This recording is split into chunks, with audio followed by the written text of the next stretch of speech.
Do you want to make awesome puppets, but you don't know what materials to use for their mouths? Watch this video. Hey everyone, Deluxe Puppets coming to you with another Tip Tuesday. Today we're talking about materials that you can use to make your puppet mouths. Now as a reminder, Tip Tuesdays are not meant to be full-fledged tutorials where I'm going to walk you through and demonstrate a whole process. It's simply just little sound bites that are going to inspire you along your puppet building journey. So whether you're a beginner or an advanced builder, maybe you'll pick up something from these, all right? We hope on doing more tutorials down the line, but for now, these are little sound bites. Okay, so let's talk about your puppet mouths. You either want it to be rigid or flexible. An example, like Ernie and Bert, they have rigid mouths. The movement is simply open and close. Kermit the Frog, however, is flexible since he can frown and do those kinds of movements. So let's talk about rigid materials that you might want to use. The first up would be birch plywood. So it's a very thin plywood, almost like balsa wood, a little thicker, but you can get this stuff online, right? Birch plywood. You want to go with either 1/8 of an inch or 1/16 of an inch.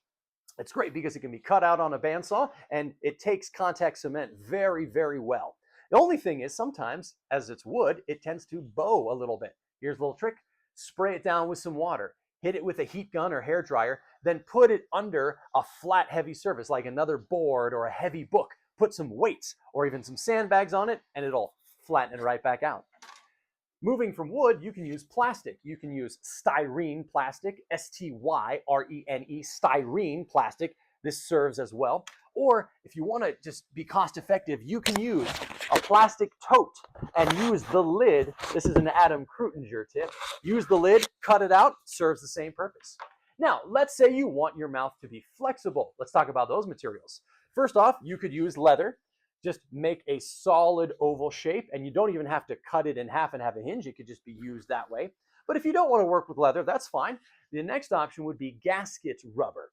Now, gasket rubber is a very thin sheet of rubber that you can find online. Gasket rubber, that's what you want to Google. And again, you want to do either a 1/16 inch or 1/8 of an inch. The thinner, the more floppier it's going to be. I tend to go a little bit more like 1/8 because you can still make it flexible, but you've got that option, all right? Definitely want to make a hinge if that's what you want to go after, whereas maybe like a Fraggle mouth might be like one solid piece that's curved. Lastly, to line the inside of your puppet's mouth that the audience sees, of course you can use felt, but if you want to go up from there, you could use red fleece or even ultra suede.